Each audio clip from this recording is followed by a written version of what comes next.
અમીર હોય કે ગરીબ, ઘડપણ દરેક માટે સરખું હોય છે. પરંતુ વિચાર કરો કે ઘડપણમાં તમારી સાથે પોતીકું કોઈ ન હોય અને પ્રાથમિક સુવિધાઓનો અભાવ હોય, ત્યારે કેવી પરિસ્થિતિ સર્જાય. આજે આપણે અને એવા જ એક વડીલ સાથે રૂબરૂ થઈશું જે મારી સાથે અત્યારે બેઠા છે. બા, તમારું નામ શું? સવિતા. સવિતાબા, હા, તમે જે વિસામો ટિફિન સેવા લો છો એ કેટલા વખતથી લો છો?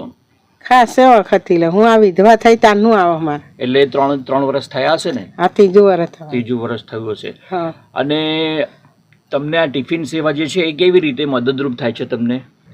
આ સારું થાય છે, વેરાય મળે એટલે ભગવાન સારું કરે. વર્તમાનમાં સવિતાબેન જે મકાનમાં રહે છે તો તે તમને એમનું આખું મકાન બતાવો.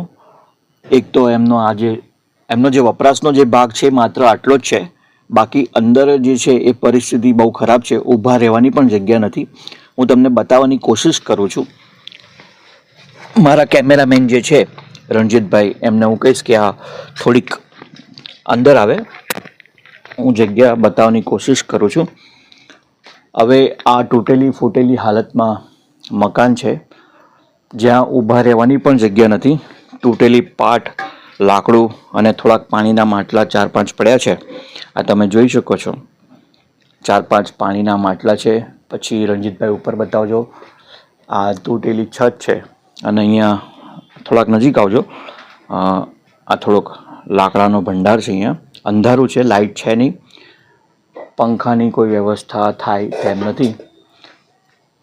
અહીંયા જો એમને લાઇટની વ્યવસ્થા કરવી હોય તો સોલરની જરૂર પડે અથવા બેટરીની જરૂર પડે. કેમનું જીવતા હશે એ તો એમને આ પ્રશ્ન કરીશું ત્યારે એમની જે સમસ્યા છે તે જ બહાર આવશે. તમે અહીંયા એકલા રહો છો તો રાત્રે તમને બીક નહીં લાગતી? અહીંયા લાઇટની કોઈ વ્યવસ્થા છે નહીં? અહીં તો વેરા હતી નાહી જવું. 5-6-8 વાગે ને એટલે નાહી જવું. નકર મિલે હોઈ રહેતી હતી. અચ્છા. ચોમાસું આખું મિલે હોઈ રહી. એટલે ચોમાસું એવું કંઈક આવે તો તમે બીજી કોઈ જગ્યાએ ખુલ્લી જગ્યાએ ઊંઘવા જતા રહો? એ પેલી આ મિલવાળાની જગ્યા પત્ર પડ્યા હોય ત્યાં હોઈ જવું જઈ. એટલે બાનું કહેવું એવું છે કે જ્યારે આવી કોઈ વિકટ પરિસ્થિતિ, ચોમાસું એવું કંઈક આવે તો એ એવી જ ખુલ્લી જગ્યાએ જતા રહે કે જ્યાં એ આરામથી ઊંઘી શકે. બાકી પોતાના ઘરમાં તો ઊંઘવું એમની માટે હાલ સંભવ નથી. કેમ કે જે જગ્યા, જો વપરાશની જગ્યા જોઈએ તો આટલી જ છે. આટલી થોડીક જ આટલી જગ્યા. તમારે ભગવાન જોડે કંઈક માગવાનું થાય તો તમે શું માગો અત્યારે? શું માગે? ભગવાન જે હાલે એ કરું, જેમ જીવાડે એમ જીવવાનું. કદાચ જીવનનું કોઈક કહેવાય કે જીને કા નામ જિંદગી, એવું કંઈક છે. હસતા મુખે જીવવું, કદાચ એ જ જીવન છે અને બા પાસેથી એ જ શીખવાનું મળે છે.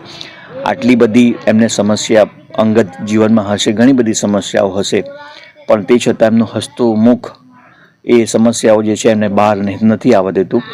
અને આ જ એક ગરીબ માણસની જે અમીરી કહેવાય એ આ જ છે અને આ જ આપણે તેમની જોડેથી શીખવાનું છે.